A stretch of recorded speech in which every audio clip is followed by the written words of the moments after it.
أعوذ بالله من الشيطان الرجيم. بسم الله الرحمن الرحيم. فدلاهما بغرور فلما ذاقا الشجرة بدت لهما سوآتهما وطفقا يخصفان عليهما من ورق الجنة وناداهما ربهما ألم أنهكما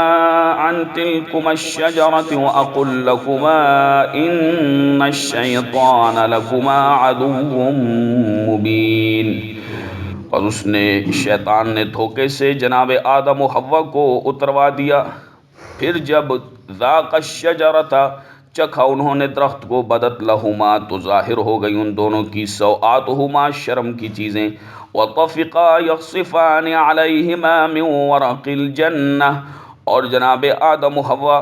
دونوں اپنے جسم کو من ورق الجنہ جنت کے پتوں کے ساتھ چھپانے لگے. وناداہما ربہما ان دونوں کے رب نے ندا دی، فرمایا الم انہکما کیا نہیں منع کیا تھا میں نے تمہیں، عن تلکما الشجرہ اس درخت سے، واقل لکما اور کیا نہیں کہا تھا میں نے، ان الشیطان بے شک شیطان لکما تم دونوں کا عدو مبین کھلا دشمن ہے. جناب حضرت آدم و حوا علیہ السلام ورضی اللہ تعالی عنہ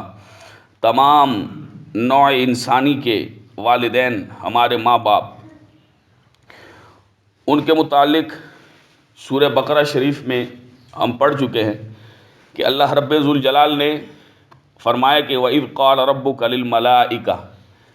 یاد کیجئے کہ جب آپ کے رب نے فرشتوں کو یہ فرمایا انی جاعل فی الارض خلیفہ، بے شک میں زمین میں خلیفہ بنانے والا ہوں. اور پھر فرشتوں نے اس پر یہ عرض کی اتجعل فیہا من یفسد فیہا ویسفک الدماء، اے اللہ تو اس انسان کو پیدا کر رہا ہے کہ جو زمین میں تو فساد پیدا کرے گا، ویسفک الدماء اور خون ریزیاں کرے گا، ونحن نسبح بحمدک ونقدس لک اور ہم تو تیری تقدیس اور پاکی بیان کرتے ہیں. اللہ نے فرمایا انی اعلم ما لا تعلمون، جو میں جانتا ہوں تم نہیں جانتے.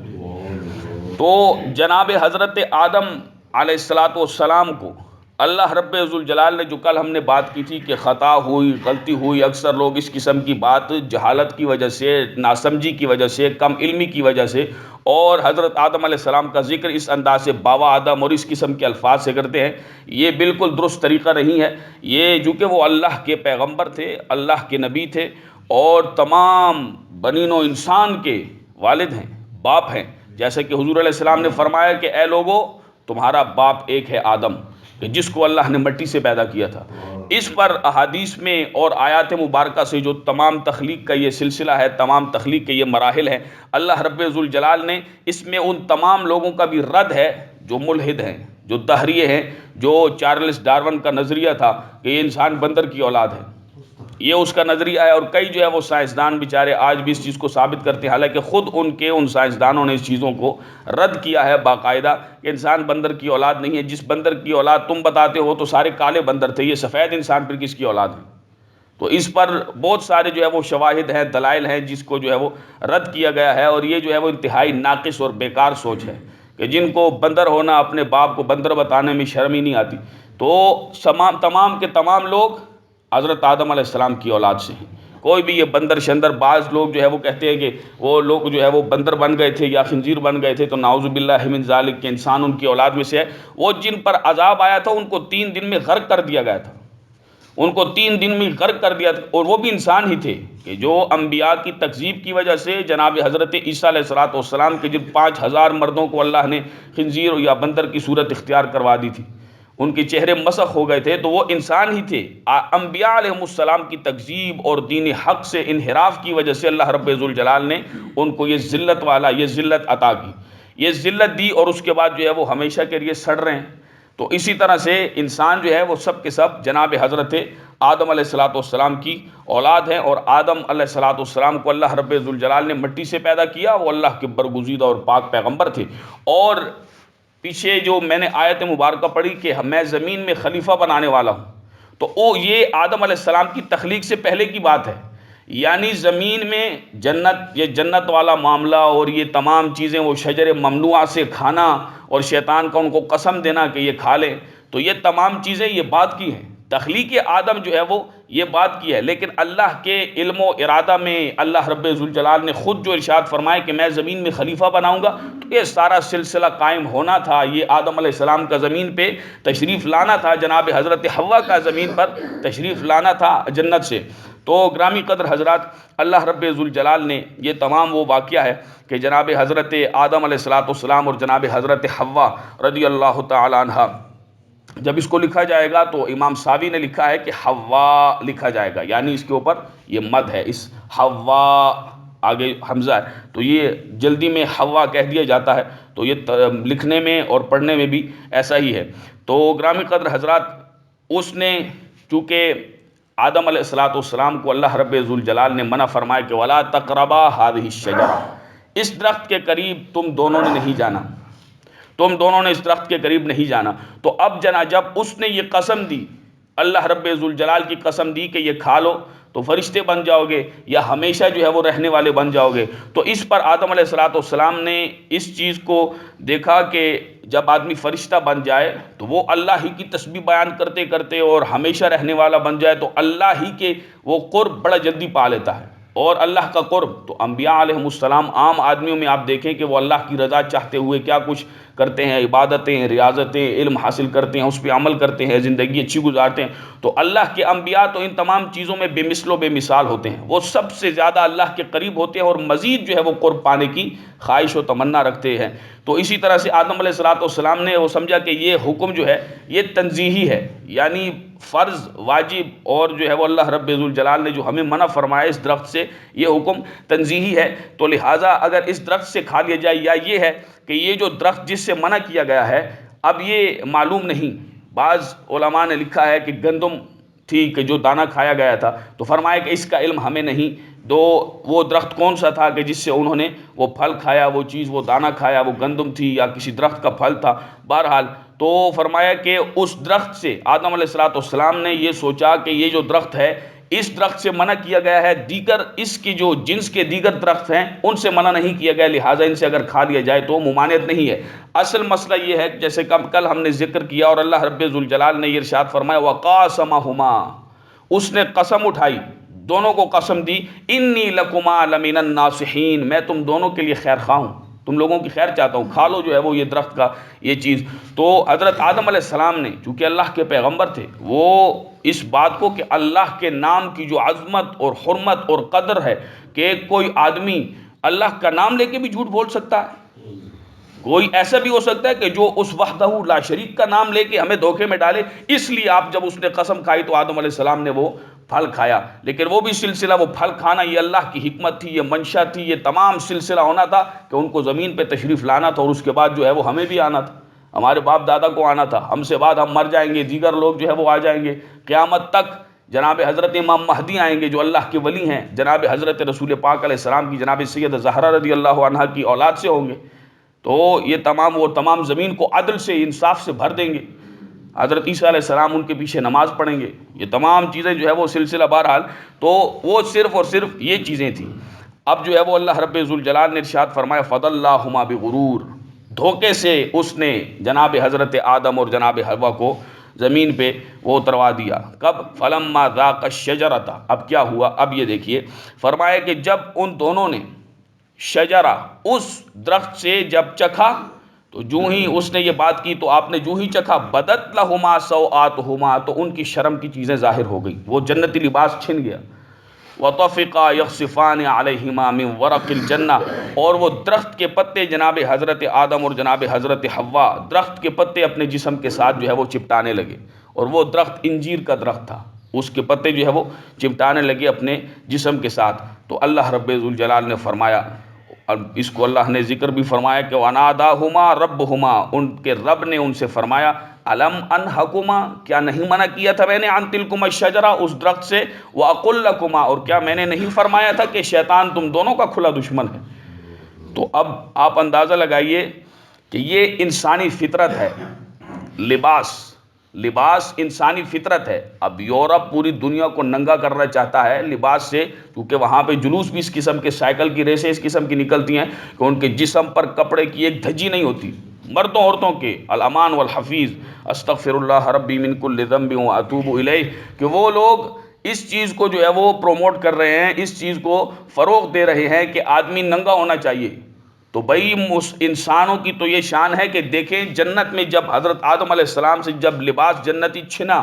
تو آپ نے اپنے جسم کو چھپایا. تو یہ اس سے معلوم ہوتا ہے کہ جو ابو البشر حضرت آدم علیہ السلام ہیں، وہ جو ہیں اللہ رب ذوالجلال نے ان کو انسان بنایا، اور سب سے پہلے وہ انسان تھے اس جنت میں، اور جنت کے بعد روئے زمین پہ تشریف لانے والے. تو انہوں نے اپنے جو ان کے اندر فطرت تھی، جو ایک چیز اللہ رب ذوالجلال نے انسان کے اندر حیا رکھی ہے اپنے جسم کو چھپانا، تو انہوں نے انجیر کے پتوں سے اپنے آپ کو چھپایا. تو جو لوگ ایسا کہتے ہیں یا یہ کر رہے ہیں، جیسے مغرب والے وہ سارے کافر یہودی جتنے بھی ہیں، یہ ملحد و دہریے، وہ انسان کو وہ بالکل جو ہے وہ کپڑوں سے باہر آنا چاہتے ہیں، تو یہ فطرت انسانی کو مسخ کرنے والے لوگ ہیں. یہ ان لوگوں میں سے ہیں، وہاں ایک گروہ ہے، ایک طبقہ ہے ایسا کہ جو، اور اسی طرح سے ہمیں بھی اس چیز کا بڑا خیال رکھنا چاہیے، جیسا کہ آگے آ رہا ہے کہ ہمارے جوان بھی جو ہے وہ شارٹس پہن کے وہ سارے ان کے گھٹنے جو ہے وہ نظر آتے ہیں. تو یہ حرام ہے. کیوں کہ ناف کے نیچے سے لے کر گھٹنے کے نیچے تک یہ حصہ چھپانا مرد کے لیے فرض ہے. اکثر جو ہے وہ مائیں بہنیں جو ہے وہ باہر جاتی ہیں، یا گھروں میں بھی لوگ جو ہے وہ اس چیز کا خیال نہیں رکھتے کہ گھر میں بھی، اور اتنے گھٹنے ان کے نظر آ رہے ہوتے ہیں، ایسے لگتا ہے کہ کپڑے اس نے نہیں پہنے.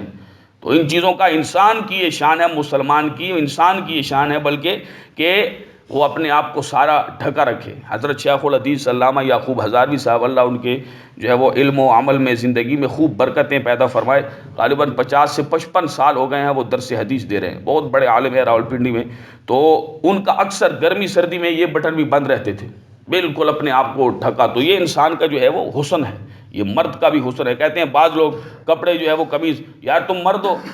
عورت تھوڑی ہو کہ اس قسم کے کام کر رہے ہو. ارے بھائی مرد عورت کی بات نہیں، یہ اپنے آپ کو چھپانا یہ سنجیدہ ہونے کی ایک تو علامت ہے، اور آدمی اپنے آپ کو چھپاتا ہے تو یقیناً جو ہے اس میں ثواب بھی ہے، اجر بھی ہے. اور آپ جب بھی ایسے آدمی کو دیکھیں تو وہ اس آدمی سے جس کے بٹن 3 4 کھلے ہوتے ہیں اور بازار میں ایسے پھر رہا ہوتا ہے، اس سے اچھا جو ہے وہ آدمی لگتا ہے. تو اس سے آدمی کو معلوم ہوتا ہے کہ کون پڑھا لکھا ہے، باشعور ہے. تو یہ تمام چیزیں ہیں کہ اللہ رب ذوالجلال نے، اور وہ حضرت آدم علیہ السلام میں اللہ نے رکھی تھیں، اس لیے جو ہے وہ شرم و حیا جو ہے وہ آج تک چلی آ رہی ہے. تو وہ جو لوگ یہ کام کرتے ہیں وہ فطرت انسانی کو مسخ کرتے ہیں. آگے جب انہوں نے اللہ رب ذوالجلال کی بارگاہ میں دعا کی تو اللہ نے اس کو ذکر فرمایا، قال ربنا ظلمنا انفسنا وَإِن لَّمْ تَغْفِرْ لَنَا وَتَرْحَمْنَا لَنَكُونَنَّ مِنَ الْخَاسِرِينَ.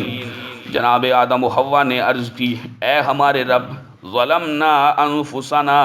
ہم نے اپنی جانوں پر زیادتی کی، وَإِن لَّمْ تَغْفِرْ لَنَا، اور اگر تو نے ہمیں نہ بخشا، وَتَرْحَمْنَا، اور ہم پہ رحم نہ فرمایا، لَنَكُونَنَّ مِنَ الْخَاسِرِينَ، تو ضرور ہم نقصان اٹھانے والوں میں سے ہو جائیں گے. یہ ہے کمال لجاجت، نیاز مندی، عاجزی، دعا کرنا اپنے رب کی بارگاہ میں. قالا، یہ صیغہ ہے تثنیہ کا، جیسے کہ کل ہم نے ذکر کیا ہے کہ قالا وہ الف کے بغیر ہے. قالا صیغہ واحد مذکر غائب اس کو کہتے ہیں، کہ کہا اس ایک مرد نے زمانے گزشتہ میں. قالا، دو مرد و عورت ہو جائیں یا دو ہی مرد ہو جائیں ہوں غائب تو ان کے لیے قال آتا ہے. اسی طرح سے قالو آتا ہے وہ جمع کے لیے. میں نے پہلے عرض کیا تھا کہ عربی زبان میں ایک ہو تو واحد ہے، دو ہو جائیں تو تثنیہ ان کو کہا جاتا ہے. دو پر عربی میں جمع کا اطلاق نہیں ہوتا، تین ہو یا اس سے زائد ہو جائیں تو پھر اس کو جمع کہا جاتا ہے. لہٰذا یہ جو ہے یہ صیغہ چونکہ حضرت آدم اور حضرت حوا ان مبارک نفوس قدسیہ کی ان بزرگوں کی ذوات تھی، تو اللہ نے ان دو کے لیے یہ صیغہ جمع کا استعمال کیا. قرآن کو ہی دیکھ کے، حدیث کو ہی دیکھ کے، یہ تمام گرامر اور تمام، چونکہ زبان پہلے ہے، قاعدہ ضابطہ بعد میں ہے، ہمیشہ زبان پہلے ہوتی ہے. اسی کو سمجھنے کے لیے جو بڑے سمجھدار لوگ ہیں، علماء گزرے ہیں جتنے بھی بہت بڑے، ان لوگوں نے ان تمام چیزوں کو ترتیب دیا ہے جن کو پڑھ کے قرآن حدیث کو سمجھا جاتا ہے. ویسے پڑھنا بالکل جو ہے وہ مشکل ہے، ناممکن ہے. تو فرمایا کہ قالا ربنا، ان دونوں نے عرض کی، اے ہمارے رب، ظلمنا انفسنا، ہم نے اپنی جانوں پر زیادتی کی، وَإِن لَّمْ تَغْفِرْ لَنَا، اگر تو نے ہمیں نہ بخشا، ہم پر رحم نہ فرمایا، تو ہم نقصان اٹھانے والوں میں سے ہو جائیں گے. تو اللہ رب ذوالجلال نے ان کی توبہ بھی قبول کی، اور پھر کیا فرمایا کہ جو اللہ کا ارادہ تھا، جو اللہ کا علم تھا،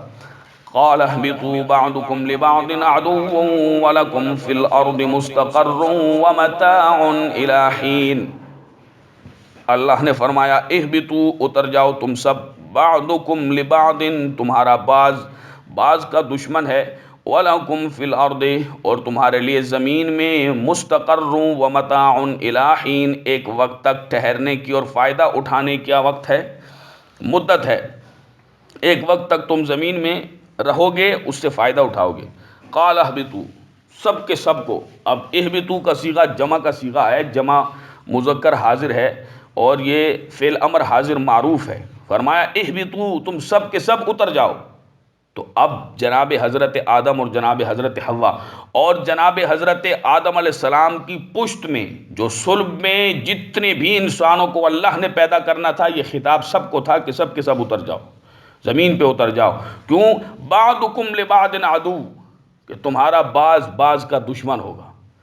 اور یہ جنت عاجزی کی جگہ ہے، یہ تکبر کی جگہ نہیں ہے، یہ تواضع کی جگہ ہے، اور جنت جیسی مقدس جگہ یہ دشمنی، منافقت، عداوت، ان تمام چیزوں کے لیے نہیں۔ زمین میں اتر جاؤ، تم لوگوں نے یہ کام کرنا ہے، یعنی ہم سب سے خطاب تھا، تم لوگوں نے یہ کام کرنا ہے تو اب اتر جاؤ زمین میں، سب کے سب کو اللہ رب ذوالجلال نے جنت سے زمین پر اتار دیا۔ جناب حضرت آدم علیہ السلام جنت سے زمین کی طرف تشریف لے آئے۔ فرمایا وَلَكُمْ فِي الْأَرْضِ مُسْتَقَرٌّ وَمَتَاعٌ إِلَىٰ حِينٍ، اور زمین میں تمہارے لیے مستقر،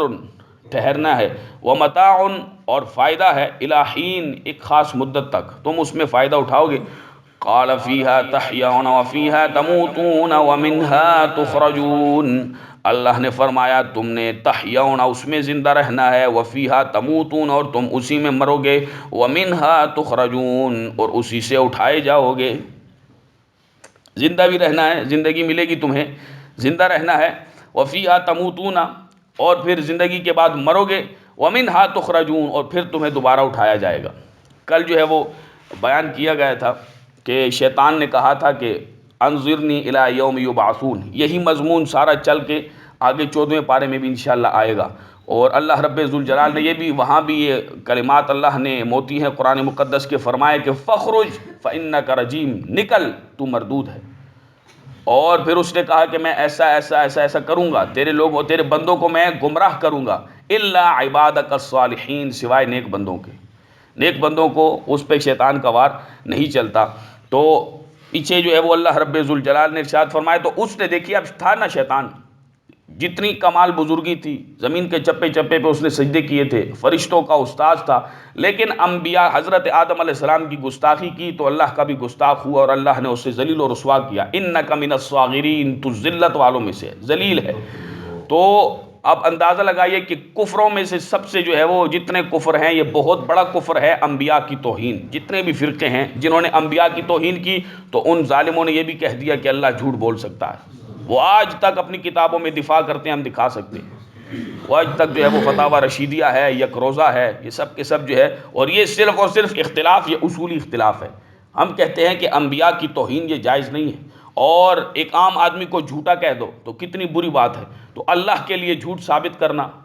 نعوذ باللہ من ذالک، نقل کفر نہ باشد، تو یہ جو ہے وہ انتہائی بے ادبی ہے، گستاخی ہے، کیونکہ وہ وحدہ لا شریک ہے، وہ ہر عیب سے پاک ہے۔ تو جب اس کے لیے عیب جو ہے وہ بیان کیا جائے گا تو یقیناً یہ کفر ہے۔ اس کی تو پاکی اور تقدیس بیان کی جائے کہ جس کا جو ہے وہ، جو اس کے شایان شان ہے۔ تو اس نے، اب شیطان تھا، تو شیطان نے کہا کہ انظرنی الی یوم یبعثون، کہ مجھے مرنے کے بعد جب دوبارہ اٹھایا جائے گا اس وقت تک مجھے مہلت دی جائے۔ اب تھا نا شیطان، تو چلاکی کی اس نے، تو اللہ رب ذوالجلال نے اسے ذلیل و رسوا کیا، یعنی وہ موت کی سختی سے بچنا چاہتا تھا کہ جب ایک مرتبہ سور میں پھونکا جائے گا تو سب کے سب لوگ مر جائیں گے،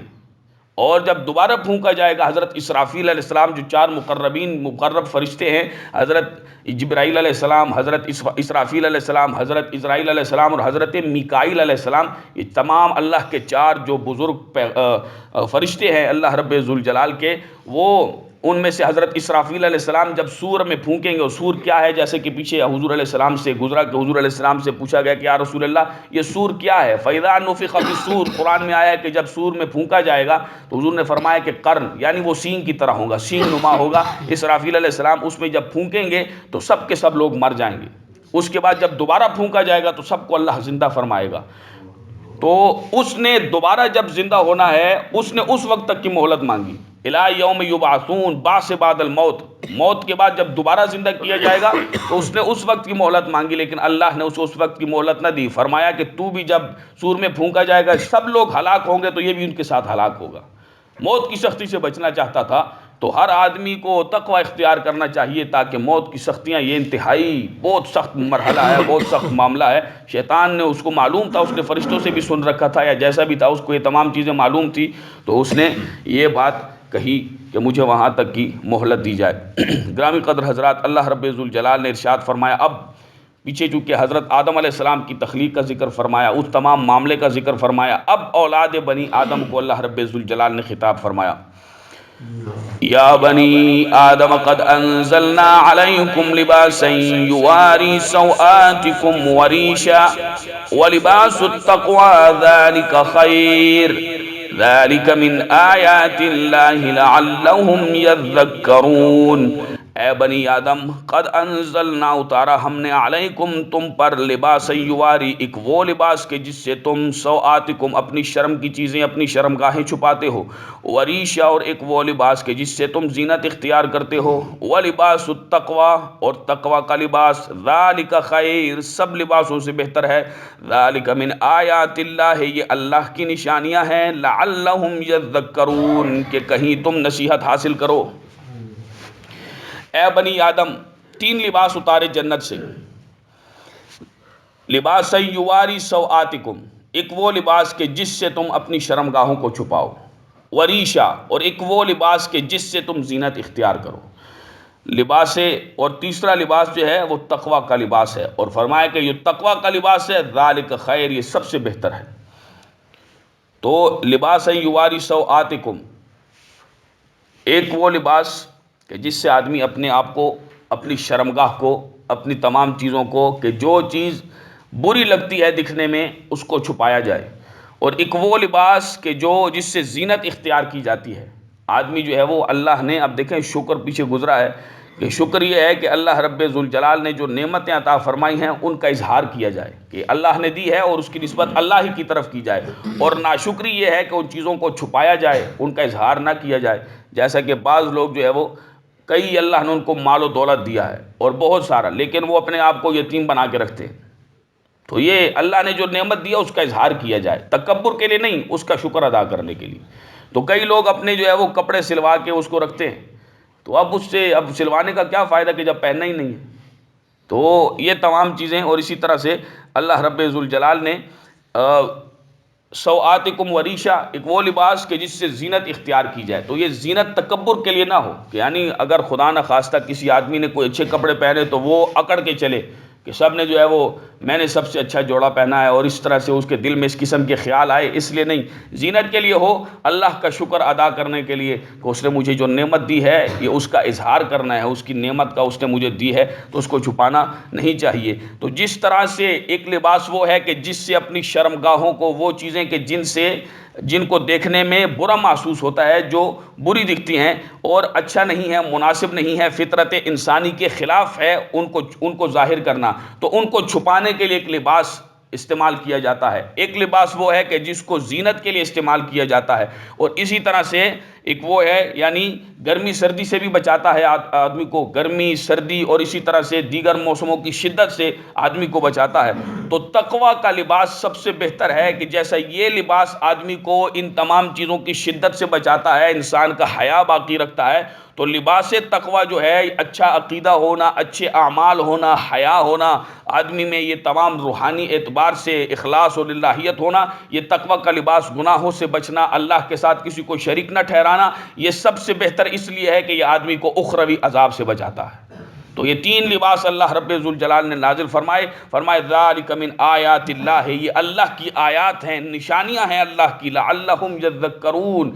تاکہ تم نصیحت حاصل کرو۔ یا بنی آدم لا یفتننکم الشیطان کما اخرج ابویکم من الجنة ینزع عنہما لباسہما لیریہما سوآتہما انہ یراکم هو وقبیلہ من حیث لا ترونہم انا جعلنا الشیاطین اولیاء للذین لا یؤمنون۔ اے بنی آدم لا یفتننکم الشیطان، نہ دھوکے میں ڈالے نہ فتنے میں ڈالے تمہیں شیطان، کما اخرج ابویکم من الجنہ، جیسا کہ تمہارے ماں اور باپ کو اس نے جنت سے نکالا، ینزع عنہما لباسہما، اتروا دیا اس نے لباسہما ان دونوں کا لباس، لیریہما تاکہ ظاہر ہو جائیں دکھا دے، سوآتہما ان دونوں کی شرم گاہیں شرم کی چیزیں، انہ بے شک یراکم وہ دیکھتا ہے تمہیں، وقبیلہ اور اس کا قبیلہ بھی دیکھتا ہے، من حیث لا ترونہم اس جگہ سے کہ نہیں دیکھتے تم اس کو، انا جعلنا الشیاطین اولیاء للذین لا یؤمنون، بے شک ہم نے شیطانوں کو ایمان نہ لانے والوں کا دوست بنا دیا۔ بار بار اے بنی آدم، اے بنی آدم، اے اولاد حضرت آدم علیہ السلام، شیطان تمہیں فتنے میں نہ ڈالے، جیسا کہ اس نے اخرج ابویکم من الجنہ، جنت سے تمہارے ماں باپ کو نکالا، ینزع عنہما لباسہما، اب تمام کے تمام یہ جتنے بھی ہے شیطانی ایجنڈے پہ کام کرنا، اس طریقے پہ چلنا، لباس اتروا دینا، یہ جو ہے وہ پردے سے بالکل آدمی کو عاری کر دینا، یہ میڈیا پہ بیٹھ کے جتنے بھی یہ گدھ اور اس قسم کے بے عقل اور بے شعور اپنے آپ کو پڑھا لکھا کہنے والے، نام نہاد پڑھے لکھے اور نام نہاد دانشور قسم کے یہ بیکار طبقہ، یہ یورپ کے ان گٹروں سے نکلنے والا، اسلام کے بتائے ہوئے احکامات پر، اسلام کے بیان کیے ہوئے احکامات پر اور پردے کے متعلق کی بات کرتے ہیں۔ پردہ کیا ضروری ہے؟ دل کا پردہ ہونا چاہیے، ایسا ہونا چاہیے۔ اس قسم کی بیہودہ باتیں کرنے والے یہ لوگ، فرمائے یہ سب کے سب شیطانی کام ہیں۔ اس نے بھی یہ کام کیا تھا کہ تمہارے ماں اور باپ سے لیریہما لباس اتروا دیا تاکہ کیا ہو، ظاہر ہو جائیں ان کی شرم کی چیزیں۔ انہ یراکم، وہ شیطان اور اس کا قبیلہ، وہ سب کے سب شیطان، وہ تمہیں اس جگہ سے دیکھتے ہیں کہ تم ان کو نہیں دیکھ سکتے۔ فرمایا کہ جو ایمان نہیں لاتے ہم نے ان سب کے لیے شیطان کو دوست بنا دیا۔ اللہ رب ذوالجلال ہم سب کو اسلامی تعلیمات پر صحیح معنوں میں عمل کرنے کی توفیق نصیب فرمائے۔ وما علیہ الا البلاغ المبین۔